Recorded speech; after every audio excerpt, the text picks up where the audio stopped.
What happens when you do that is that you develop this feast-famine cycle where you sign 2 or 3 clients and then you spend months servicing the clients until either they quit on you and now you have to go searching for new clients again, or you are overwhelmed. They're like, I just can't take on anything else right now. That's a death knell for an agency because you're going to have turnover. You're going to have churn. You can't avoid it. It's part of the game. I think what happened with us was when we finally cracked the code on.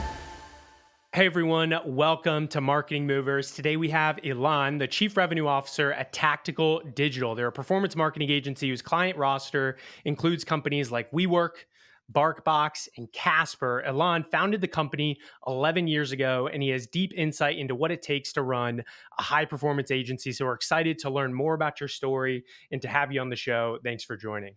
Thanks, Sky. Good to be here.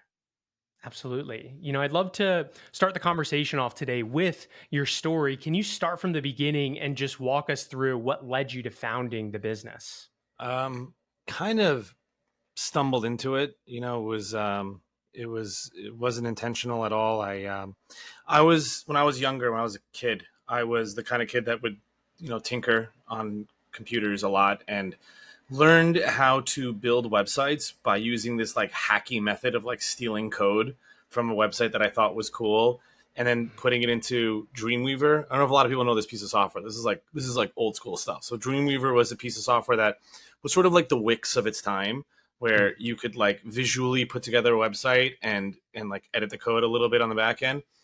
But I learned how to do that mostly because I wanted to make goofy websites for my friends and like make funny stuff. But then I realized, you can charge people money. And so I was like 15 years old, charging business owners in the neighborhood, my father's friends, community members, like $5,000 to create a website for them. Not even the e-commerce, just a website, and I'm 15 years old getting handed $5,000 in cash. I didn't even know what to do with myself. Right. And so I didn't really have a job much in high school because I would do that in the summers. I'd make all those bundles of cash and I didn't know what to do. I would like spend the money on weed. Like I didn't know what I was doing with it. But ultimately I the .com crash came right around 2000 when I was like mid sophomore in high school. So I thought, the fad is over. Right. Let me move on. Let me go into finance or something like that. And lo and behold, I went to college, I went into finance, became a wealth manager, and then 2008 happened. And that was a whole other, collapse. And so I didn't know what I was going to do with myself. I still would tinker a lot. I still knew how to do a lot of things. And then I met up with some buddies from high school. We went out for drinks, and he was, a buddy from high school was telling me about how, there's a whole community of people who make money online. You should just get into this. Like you could figure out how to make money online. You know how to do a lot of this stuff anyway. Introduced me to this forum, this Black Hat World forum, where like a lot of black hat marketers were. And I learned a thing or two. I actually was a spammer at the beginning. And I was learning how to like build like little micro sites and try to rank them on Google so that I could collect like AdWords revenue. And, it was okay. It did all right. And then I ran into another friend who knew what I was doing. He was like, can you help my dad's company? Like, could you help promote my dad's company? I'll pay you. I'm like, light bulb. I'm like, wait, that's where the revenue is. The revenue is take your skills, sell it to a legitimate business.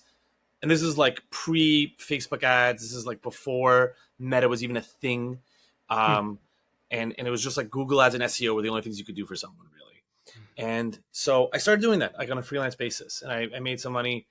And I realized I'm onto something here. But I wasn't making a lot of money. Then I decided I'm going to get a job in marketing. So I took a job, I applied for and took a job with this company called Fueled in New York City. And that's where things really changed because Fueled was an app development agency. This is like 2011, 2012. And app development at that time was like the hottest thing in the world. Like every startup, it's like today's AI. Like today, everything's AI. Back then, everything was an app. I have an idea for an app. And that was an agency. So one thing was I learned how agencies are really run, organized agencies with account managers and directors and business development and, that kind of thing. And also, I was in the heart of the startup world, right? I was dead center, Soho, New York City, where the startups, we were like ZocDoc was downstairs, Foursquare was downstairs. Like I was in the thick of it. And so two things happened at once. One is I learned a lot about marketing and running an agency because I was running marketing for them So I was their SEO manager, helped them grow, ranked them for all sorts of keywords, app developer, mobile app developer, iPhone app developer, blew them up. They become very successful. I built a reputation for myself as a great marketer, because in this industry, you can make all the claims you want, but your case studies are what really make the difference, right? Like, the thing that's going to set you apart from other marketers is, what have you done for other companies, and how well have you performed, and what can you prove in terms of your history. So that became a case study, and then I started getting calls. Startups in the area, startups who knew the Fueled guys, startups who had maybe had their app built with Fueled and now they're looking for marketing. And then I actually started getting more clients that I could handle. My boss was a really nice guy. He was allowed me to like have clients on the side. He's like, sure, keep working for That's me, cool. keep giving me your attention, but I'm not giving you a raise anymore. You're not getting promoted, but you can do this. And it wasn't long before I started getting overwhelmed and I realized I have to start hiring. And so that's when I reached out to through my personal network. I met my co-founder now, Derek Rubenstein, and Derek was at a much larger agency called Tenuti. He was one of the early guys. Today, Tenuti is like a 3,000 person agency. It's a monster. It's one of the largest independent agencies in the world. At the time, it was a 100-man shop, and he was there. He was one of the first guys there. He came on board. He's like, "Yeah, let's do this together. I'm in." And he came in and he had Google Ads experience, he had agency experience, he knew how to like organize us, he rebranded us, he made fancy presentations and decks and docs and reporting and stuff like that. And off to the races we went. Then the Facebook Meta boom happened, and we've been adding services ever since. Today we're roughly 70 people, almost all in North America, Canada, and in the United States. A lot of us are in New York. After the pandemic, we went remote. We were in one office before, and yeah, clients like Benjamin Moore Paint, Craigslist, like you mentioned, WeWork, and a lot of cool brands. I did have a stint at one point as a in-house director of growth for BarkBox for a year or two. I wanted to feel the client side. I wanted to feel what the clients go through. So that was an important experience as well. But now we're excited. We're spinning off a creative agency. We've got in-house brands now. So we're pretty excited about where we ended up. But the story was, I sort of like fell into it, honestly. Right, right. The work that you did with BarkBox when you were, was that almost like a fractional role? Was that like through your agency that, they were like employing you and you were doing this work, or was that separate from the agency? I intended it on being fractional, but they were like, no, we really need you to be here and really focus. So a couple days a week, I would be literally in their space working there, Hmm. and put effort into helping them launch the Super Chewer brand. So BarkBox had their initial successful box. It sold millions. It was very popular. They had a whole marketing team behind it, but they had this idea of doing a new box that was designed for bigger dogs that would tear through the other toys and shoes and stuff. It's just supposed to be like much more durable. And we started at basically zero. I came on board. I was the first person they hired for that. They were like, there's something of a product here. We don't even have a good packaging for it. But by the time I was done, there was like 25 people working there. There was 100,000 subscribers. It was successful. And then they went IPO. Hmm. Do you feel like that experience, because that's interesting. I feel like a lot of people who like try to start agencies and unsuccessfully, it's because they've never like really done the tactical ground level work before, and they just kind of try to jump to helping businesses. Was that, like formative or super helpful for you to be able to run like an effective agency? It was incredibly informative. First, also being the marketing guy at an agency like Fuel, being the in-house marketing person would matter too, because you get a sense of what the client feels, what they experience, how it feels getting the report, where their frustrations come from. And a lot of people don't understand, why is my client upset? Why is my client not sticking around? Because they don't go through the experience of not seeing what's going on, and then getting a weekly report, and then feeling like you didn't see any progress, feeling like there's no strategy. So on the side, when I was in house with Bark, I not only learned about how their frustrations and how they think and what they go through every day, I also learned how they do their own procurement process, right? How do they Hmm. select an agency?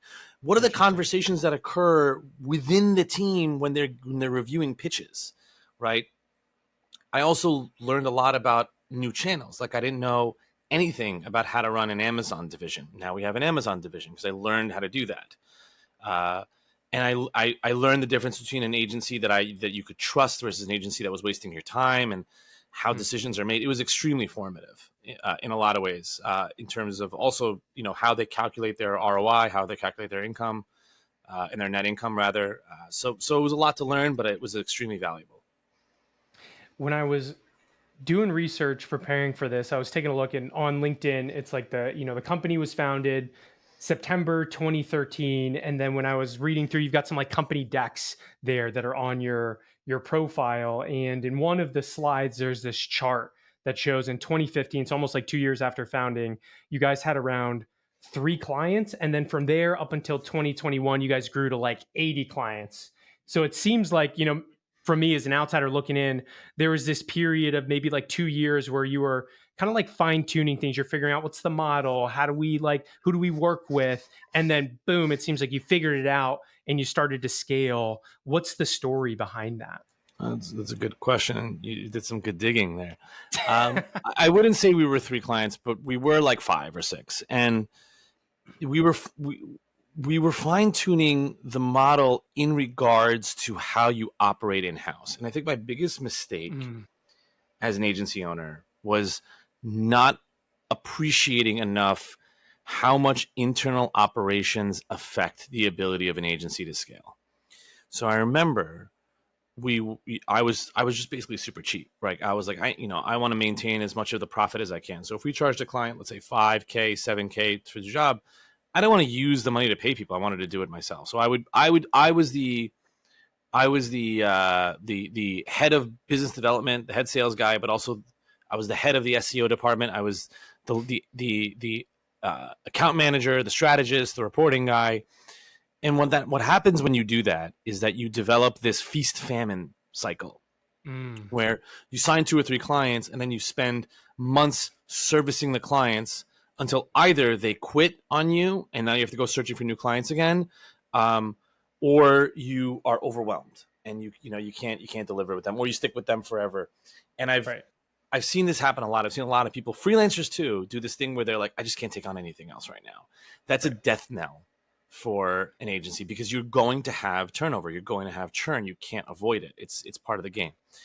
I think what happened with us was when we finally cracked the code on being able to trust employees with managing the client's relationships and saying, Mm, okay, I no longer have to be on the call. right. Even when I had someone handling the client, I was always on the call. I was always like involved. Once I was able to just let that go and say, okay, now I can focus exclusively on growing the agency, making sales, building relationships, whatever, that's when the scale started to come. And even then, we didn't have an operations person, we didn't have customer success, we didn't have media buyers and account managers. We still a lot of things we needed. Still, I Right. think up until like 3 years ago, we were manually running payroll. The founders are running payroll. That's like a goofy thing to be doing. It's wild to be doing that. Uh-huh. Um, so I think that was it. It was the when we realized that, first of all, in your opinion, even if your account manager is only 80% as good as you are, they can triple the volume that you can handle. So why not? Right. Right? The Yeah. math makes sense. And I think for a lot of business owners, it's hard to let go. And it's also hard to find good talent. So another big lift is finding good people you can trust. We went through a number of people. We lost clients. We lost staff to bigger agencies who paid more. And getting through that learning curve and getting through that adjustment period is probably the hardest. I would say that zone where an agency goes from, let's say, you know, the founders running it to 10 employees is one of those big hurdles to get over. One of the things that, when I was reviewing for you guys, I was like, man, a lot of the ways you guys seem to run the business from the outside is super smart. And my first experience working in an agency, my first time being like an account director managing clients, my comp, or the way that I was incentivized, was based on like the gross profit of my portfolio of accounts. There were no KPIs around like results. It was just like, if you're making the owner's money, you got a job and you can like stay in business. But you guys, it seems like, there's this blend of performance, and that trickles down into how your employees are comped as well, which I was like, damn, this is smart to kind of get all of the incentives aligned.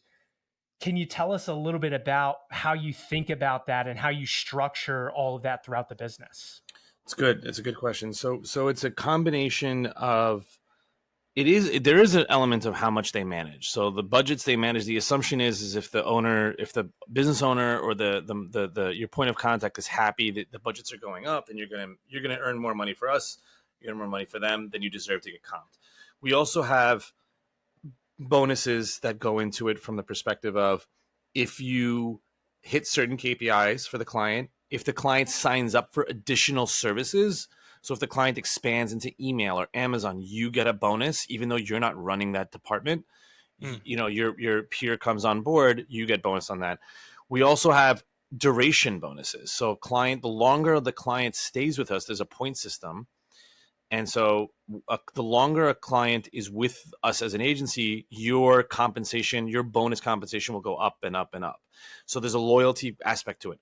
If the client refers someone else to the agency because they're happy, you get a bonus on that too, Mm. right? So it's the incentive on just gross profit for the agency is a tough one because there's other ways to do that. There's other ways to build the relationship beyond just get your budget higher, get your budget higher, get your budget higher, which is not, Right. there's not nothing. Yeah. But we look at it from the perspective of duration, loyalty, evangelicalism, and referring other people, expanding to new service lines, hitting KPIs, and expanding budgets. It's all of that is incorporated, and pretty much everybody in the firm who is client facing is paid on that sort of structure. Yeah, no, that's super smart. I like it a lot. How Thank did you. you figure that out? Was there, were you a part of like a community or a group where you can kind of like share different ways of running the business, or was it just logical? You guys were like, let's think about this from first principles and then put a system in place and see how it works. I would like to tell you that I am so brilliant that I thought about it from first principles and I did an Elon Musk maneuver. No. Uh-huh. What happened was that this is part of the benefit of having jobs before you start your own company, having experience before you jump into it. My co-founder, my partner Derek, worked at Tenuity, where Tenuity they invented the concept. Now they Got did it. it like they did it like your agency did, where it was you get paid based on how much money you manage because they were pretty much exclusively an SCM agency at the time. But he came on board. He was like, "This is the way to motivate people." He's like, "This changes the way all of us acted every day. You have to do this." Right. I said, "Okay," and then we had trouble because not all the services that we offered were necessarily based on budgets. Like SEO, for example, is usually a flat fee. Email marketing can be a flat fee, more or less. It'd be like retainer. How do you compensate people for success there? Well, here we have to add these attributes: the duration, the referrals, the KPI, stuff like that. So Mm. we made adjustments to it, and we grew it based on what our agency needed as we grew. But I can't take credit for coming up with it. This was Tenuti's original idea. Right. Hand me down.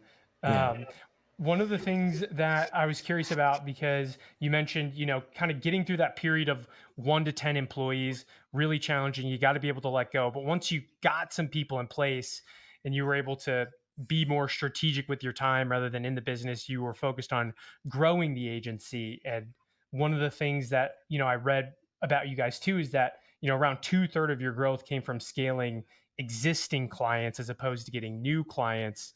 Can you tell us more about that? Well, certainly. This was always it's tough because the clients themselves are not always scalable. So there's a little bit of being strategic about who you take on as a client. Like, does a client have a good business model? Do they have funding? Do they Right. have room to get bigger? So if you take on clients like a local plumber, maybe there's a limit to how big that'll ever become. So considering that, we put a lot of effort into A, scaling clients, and B, offering horizontal services. So some agencies, and there's pros and cons to going in both directions. Like there's definitely negatives that I deal with because we have a broad agency that offers 12 different kinds of services. So if you come to us and you say, "Hey, Elon, I need someone to handle my TikTok ads," cool. But then what about Meta? What about Google? What about SEO, email, conversion optimization, Amazon, creative services on, and I kept tacking on new departments as we grew, which allows us to upsell, upsell, upsell, upsell. So the average client value tripled in a couple of years, in addition to us being able to help them scale and actually become more successful and grow budgets.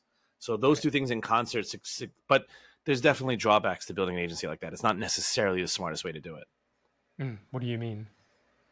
Hmm? What do you mean by that?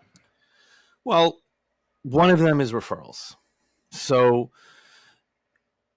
a lot of agencies grow on referrals. That is generally speaking the primary way that agencies grow. And a lot of them get referrals from other agencies. So, for example, we don't do any affiliate work here. None. We don't do any of that stuff. It's just a headache. I don't like it. I don't want to do it. I will tell my clients, go hire XYZ agency, right? When you have a broad agency that does a lot of different things, you are a competitor to way too much of the market. And people, let's say I know an Amazon agency that would gladly send me Meta deals. They won't, because we do Amazon also, and we're a threat. Even if I were to promise them, we would never pitch them Amazon. Don't worry, I can't reciprocate because I have Amazon clients, so I can't send them anything back. That creates a scenario where people become defensive and they turtle into a shell and they will not share with you. That's one problem. Another problem is that the general rule of thumb, I forget what the name of the book is. I think it's called The 7 Elements of Branding.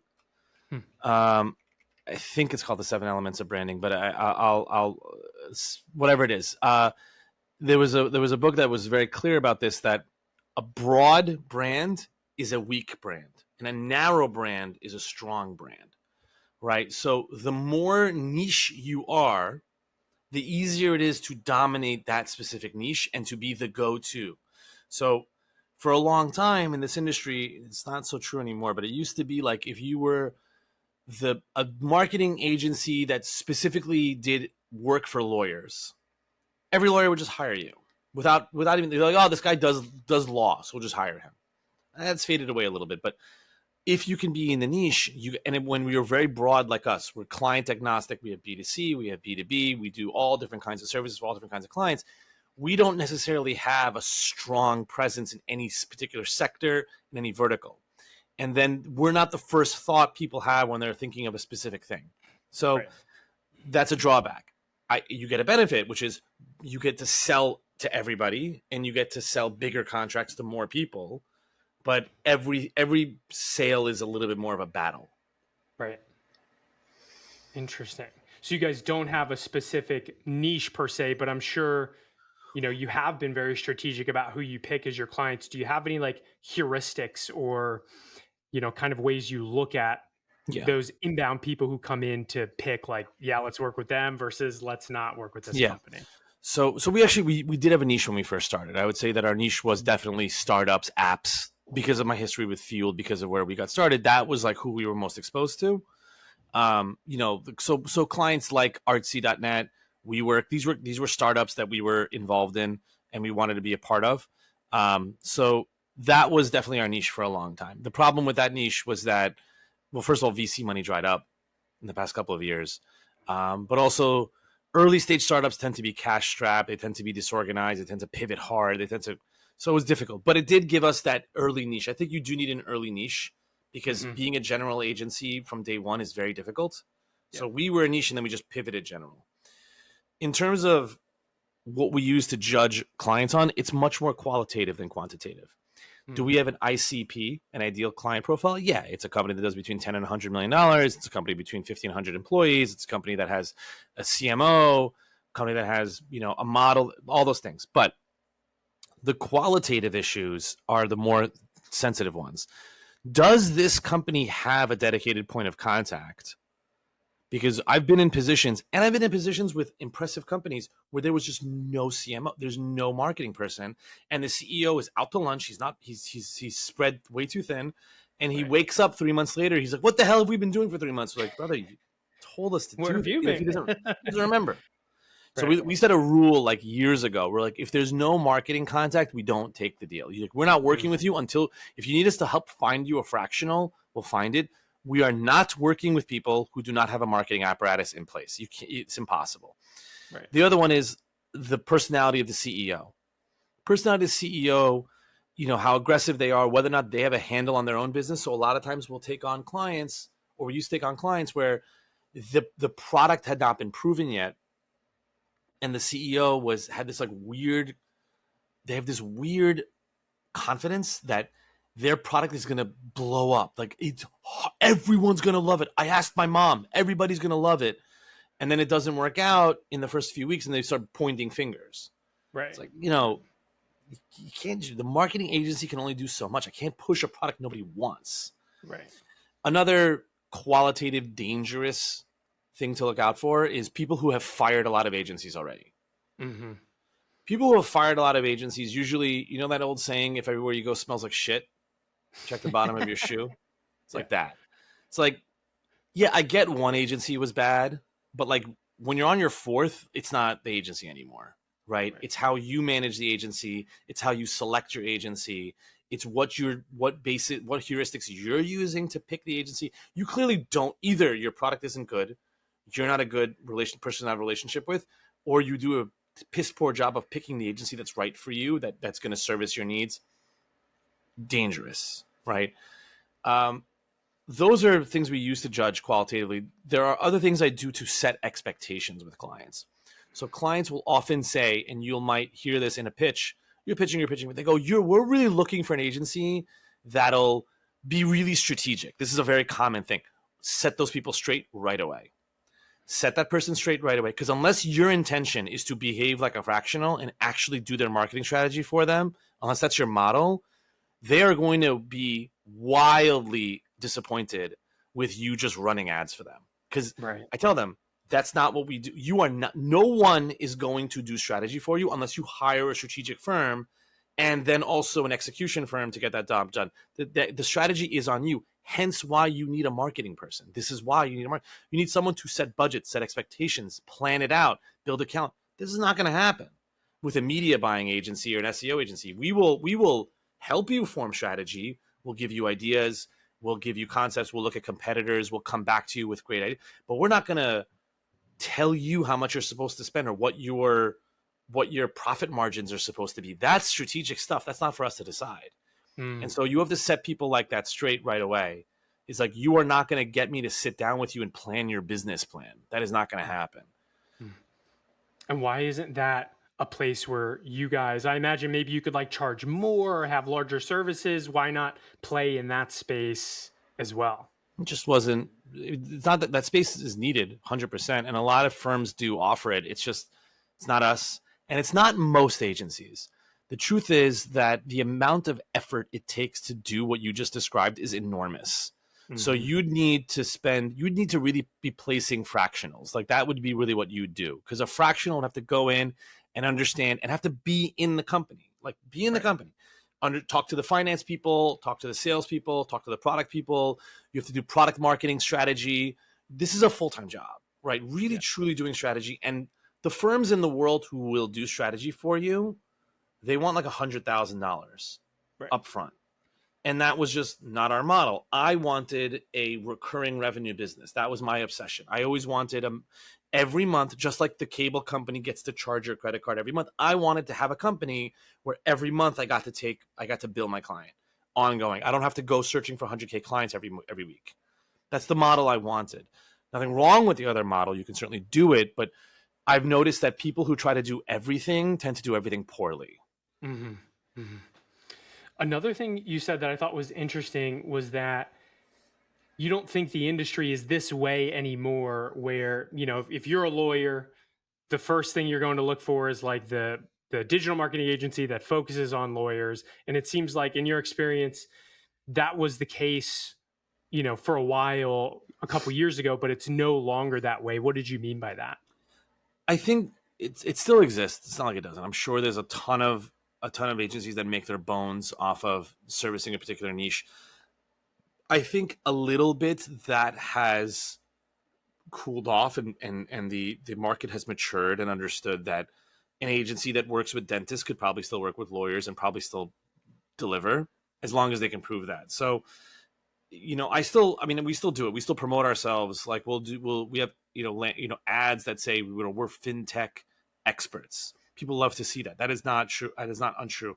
And the more esoteric or more difficult to understand an industry is, the more likely they are to obsess over hiring people. So one example of this is crypto guys. Mm-hmm. Crypto people, we've had several crypto clients here, some of them very famous. The crypto guys are obsessed with hiring people who are in the crypto industry. They are convinced that anybody outside of their world doesn't get it, isn't real. They only hire, I think, like in the entire crypto world, there might be 2 PR agencies total that do everything. And there are 10,000 startups, and all of them turn to the same 2 PR agencies for everything because they only trust those 2 names. So there is a world where the more esoteric you are, but I think, like, for example, like e-com versus SaaS companies tend to be a little bit more soft. Like, oh, you have some e-com experience? Okay, there you go. They want to see some experience. They want to see that you've done it before. That's for sure. But I don't think that they look like it's all too common anymore for someone to be like, well, we're in the beauty space. We're only going to hire a beauty specific agency. They understand that their competitors are usually there, and that's softened up a little bit. It doesn't mean it doesn't exist. Healthcare might behave this way. Law still might behave this way. Certain verticals might behave this way. But I see Mm-hmm. it fading out a little bit in terms of marketing agencies are usually able to do. They're usually able to handle more than one kind of client. Right, right. And what's the strategic focus for you guys right now over like the next 12 months? Well, this is actually a interesting question that we've been dealing with because the VC money dried up, because COVID ended, a lot of things changed. Because COVID was ridiculous. Like I was looking for yachts. Like I was like, oh baby, like we're on fire. And um, what happened was at first SaaS companies took it in the gut hard. Then the e-commerce companies started running out of money. And the e-commerce companies they were burning cash, that they were basically losing money to grow, and that's over now too. So today, I think that we are looking for e-commerce companies that can actually make a profit based Yeah. on the work that they're doing. There's an established client base. They've proven that the product is popular, and they're not burning investor money on a clock that's going to run out. Right now, we've taken clients like that on, and we've been able to succeed. But more often than not, usually if you're burning cash to grow your company, you're going to run out of cash. That's really what's going to happen. Yeah. So we've learned our lesson there, but I don't think that that's necessarily the end of the story. I think that VC money will come back. I think that the cycle will begin again. Right now, it's all headed towards AI. AI guys do promote themselves and do marketing too. We had some well-known AI clients here too.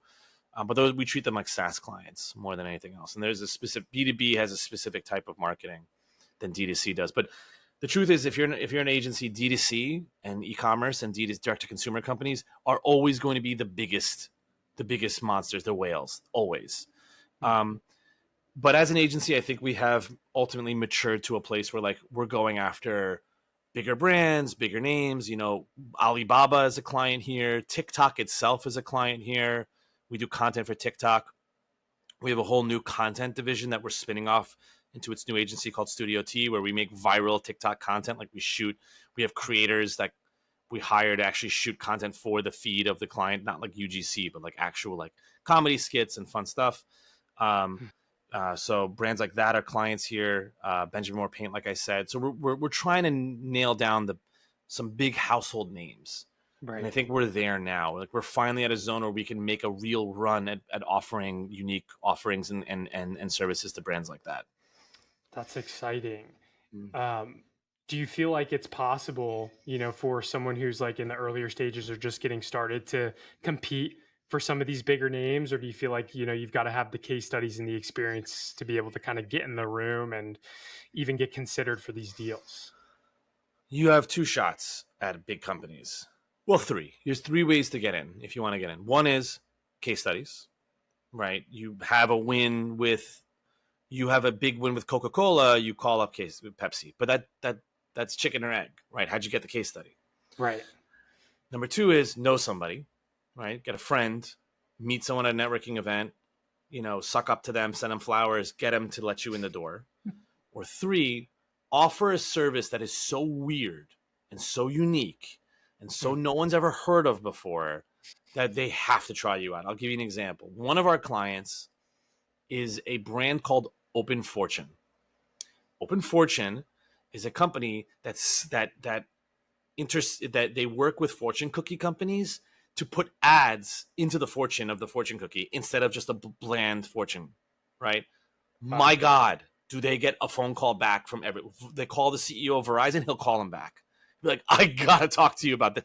Right. Even if he has no intention of running it, you gotta hear about this. Like, what do you do? Yeah. What? You put ads in fortune cookies and then the QR code and you scan it, all this kinds of color and graphics and goofy stuff that they can do. It's wild, right? It's so interesting. Those It guys get a is that call is back an from everybody. interesting business, and there's You got to like talk to nowhere them. is I'll safe. set you up for another call with them at some point. You got to talk to the CEO of Open Fortune. He's a super interesting guy, radical Yeah. person. Love him to death. Brilliant man. And he had another product too. I think he was putting ads on urinals in stadiums, like cool. Just do cool shit. Just if you do Yeah. cool shit, somebody will call you back. Yeah. But if you just have a standard agency like us, like performance marketing or creative, and you don't have this huge track record, yeah, you got to start. You got to start wherever you can get a client. You got to start from the bottom. Pick a niche, build it up, get your niche in, become the go-to for that niche, especially in the service line and the industry, and then build from there. How has your go-to-market strategy or your like process for acquiring customers, how has it changed throughout the life cycle of your agency? Oh man, I think we lived off of referrals and people I would meet. Originally when I would pitch people, I would do a lot of like, I did this and I did that. Like it was a me pitch, and then I had an agency behind me, but it was really I was pitching Ilan, and that doesn't work at a certain size. And my partner, to his credit, he was very consistent with like you gotta change your pitch. It can't be I, it has to be we. You got to talk about the group. You got to talk about the agency. You got to pump up. You got to find a way to pitch the agency over yourself. You can't just tout your own accomplishments anymore. So that was one evolution, from the I pitch to the we pitch. Then the pitch evolves a little bit more to satisfying the needs of certain kinds of clients, like how flexible are our terms? What kind of support do you get? What kind of introductions can we make? How we're structured internally? How many points of contact from us do you have? Like through you, how many people do you work with? How big is your team? These are things that matter to different kinds of clients. In terms of promoting yourself, I think that it used to be cold email used to be much more effective. I think it's gotten a little ubiquitous now. It still works a little bit, but you got to send like 100,000 a month to make it work. It's pretty Yeah. rad. Yeah. Referrals will always, always, always be a primary source. SEO. So we rank on Google for like best Instagram agency, best Facebook ads agency, stuff like that, Reddit ad agency, whatever. And just staying in touch with people who I've met over the years, building a Rolodex. Our HubSpot CRM has like 8,000 contacts in it by now. It's pretty rough. You got to stay in touch with all those people. You got to have cadences to stay in touch with all those people. But I think the newest way is through content and audience building. This is what you're doing, basically. Is it? To me now, this is my new thing. Like if I could have, if anybody out there wants to talk to me about coming on board and helping us create content, like please call me, because I realize that building an audience to whom you could sell anything is now the number one form of growth that exists for most types of companies. So creating content on LinkedIn, creating content on Twitter, TikTok, Reels, whichever way you want, all of it preferably, building an email list, building people who know you. That's the new way. And I see some of my smartest competitors doing that. That is how they do it.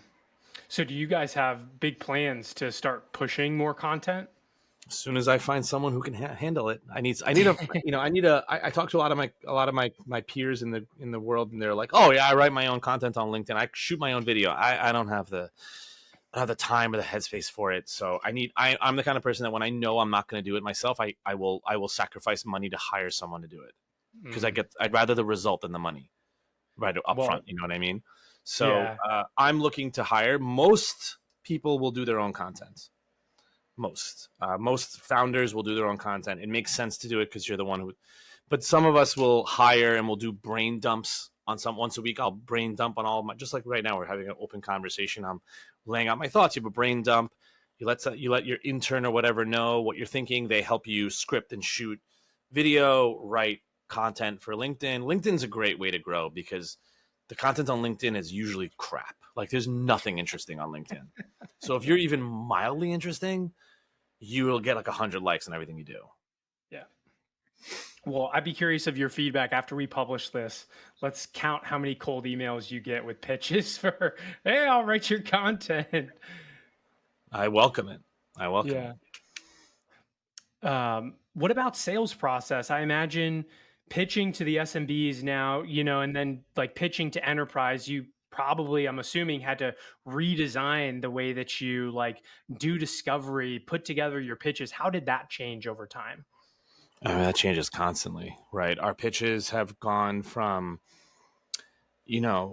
like I said, the pitch went from the me to the we. That was a big one, right? Instead of pitching myself and my accolades and my accomplishments, I had to pitch the agency. Um, the pitch is far more reliant now on our client history than before. So when you have a cache of impressive client names, like I can drop like Ellen DeGeneres' name. She was a client here for years. Her and her entire team. Rachel Zoe was a client here. So we have famous people, famous brands. You get to ride that wave a little bit. Before, I leaned much more into brands that were unknown, but the case studies were impressive. So I had 2 or 3 really solid case studies. I would always send a case study deck alongside. Now I still do that, but it's less necessary because we have a reputation that comes along with it a little bit. And like I said, the pitch evolves for different people. One thing I will say in terms of sales process is that if you get an inbound lead or if you have an opportunity at referral, be very fast. The fastest person who closes, who responds to the lead, pitches, the first person who pitches the lead is most likely to win the lead. I think like 80% of the time, the first agency that pitches is the agency that wins. Wow. It's a wild stat that I heard from a competitor. And be the like, I just got sold by somebody who said they could help us create content. I asked him for a call. He cold emailed me. I said, okay, I'll talk to you. He responded within 20 minutes, booked the time the next day. We had a call. I liked what I heard. I had a proposal in my inbox within 20 minutes, and I had a contract within an hour. And every time I asked for a change, he would make the change within an hour. I signed within 2 days, right? Mm-hmm. If your sales process takes like 3 weeks, it's bad. Things need to be immediate, like within seconds, because when someone's heated up, they're in the mood to buy. And the problem with our industry is we go from like initial call to proposal to discovery to contract. Like there's all these steps. So one of the things that we did was we merged the proposal deck and the contract into one doc. You do not get a proposal from us and then a contract. You get a proposal with a contract in it, and you sign the same thing. We skip the step. It's like, what's the point? We always get the contract always gets hung up anyway. Just send them both together. So we did that, and then we make sure that we respond incredibly quickly to everything. It is a priority. Anybody has a question within 10, 20 minutes that we're answering, and you get a proposal within a minute. We also do an audit. Those audits do slow down the process. So if someone wants an audit, we usually use this like little trick that is pretty popular, which is booking the next call while you're on the call. Right. So like you're on a call, it's going well. Hey, you want to do an audit of your current stuff? See if we can't get you. See if we can't find any problems. How about next Wednesday at 11? Like that. Like book the call now. We also do this little trick where we add emojis to our calendar. Our calendar invitations for little rockets, like a little rocket emoji or fire emoji or smile emoji. Why do we do that? Because it stands out on the prospect's calendar. Interesting. They're less likely to overlook you. Oops, sorry, I forgot to join. Oh man, I missed the Zoom. Sorry, can we just go? That happens a lot less because it's like, whoa, what's that one? Right? It stands out in their Apple calendar or whatever. So that's cool. Little tricks like that help, but ultimately you have to practice your pitch, hone it, get very good at being off the cuff on the call, being able to come. One of the smartest things that we do when it works is to have recommendations right on the call. Like come into the call, like I suggest you start doing this right now, like without even hiring me. That motivates people a lot. Clients really like that of all sizes. And where do you feel like the industry is headed with all this AI stuff? How are you guys thinking about the future? The AI stuff means that you probably have to offer more for less money. So like content becomes easier to create, video, photos become easier to create. Instead of doing a photo shoot and delivering 20 images, you might have to deliver 2,000 images using AI to enhance and switch out backgrounds or whatever. So I don't see it I don't see it upending the industry so much as it just increases the expectation of clients in terms of deliverables. That is what I foresee in the immediate future, like the next 2 years. Where it goes from there, it's anybody's guess. I will say that our industry is probably top 5% most going to be affected by AI. But right now, I see it more as the clients will expect more for less, which is fair. And I think that the agencies that get really good at AI are going to be the ones that win out in the end just because they're going to be cheaper, faster, and better than their competitors. The strategic stuff won't go away for now. A lot of like the account management stuff, hand holding, that sticks around. A lot of it is that. A lot of the industry is less execution and more hand holding your client, explaining to them what you're doing, why you're doing it. That probably has a few more years to go before AI becomes a threat. But I'll tell you this: if we get to a place where AI is replacing us, then we're not the only ones in trouble by then. Like I think Yeah. it's everybody at that point. Absolutely. Yeah. I think the biggest like sentiment, after at this point, I think we're somewhere between like 10 and 15 podcasts that we've recorded. And I think the biggest in terms of sentiment that I've heard is that it really is almost more of like an efficiency enhancer. The strategy, the all of the big core pieces to creating a smart marketing program not going away. Of course, it's like affecting the industry, but good marketers are gonna always be needed. I mean, always Well, for used now at loosely, least. Yeah, I mean, right? always is a bold term. Like Right. you'll note that like if you ask even the newest models for strategy, you tend to get boring generic responses back. You get like well, you should try an affiliate program and you should try running Google ads. Like thanks. Like I appreciate like you do get a lot of like baby stuff. um, the models have yet to come back with, well, have you thought of partnering up with this brand and seeing if you can create a in real life activation with, they don't give specific like go do this. Right. And when it'll get there, but right now they don't have the creativity to make up cool ideas that no one's ever had before, Yeah. if that makes sense. They can No. analyze your product and recommend channels and suggest things. And if you ask it why, you can explain why. But they tend to be very surface level, basic things that you might read in a blog post, as opposed to being a smart, unique, never thought of before kind of idea. I believe the models will get there, but I don't think they're there now. Yeah. Well, this has been a really fun conversation for me. I've enjoyed it a lot. For anyone else who wants to continue the conversation with you or learn more about what you guys do, where should they go? About us, well, there's tactical.co, taktical.co. Um, and we've got Studio T coming out, which we think is really cool, doing on demand creative for clients, you know, offering up. They could do banner ads, print, presentations, ads, emails, whatever designs you need on a retainer stuff. And I actually don't have a URL for that, but follow me on Twitter and I'll probably post it eventually. And then that's where the cool, like, edgy content that we create for TikTok and Instagram Reels lives too. So we're excited about those two. And yeah, I'm happy to connect with anybody in the industry. I always find a lot of value in talking to, even for competitors. We had a lot to learn from each other. Rock on. Well, thanks for joining, Ilan. We enjoyed having you on the show. Thank you, Sky. Good luck, man.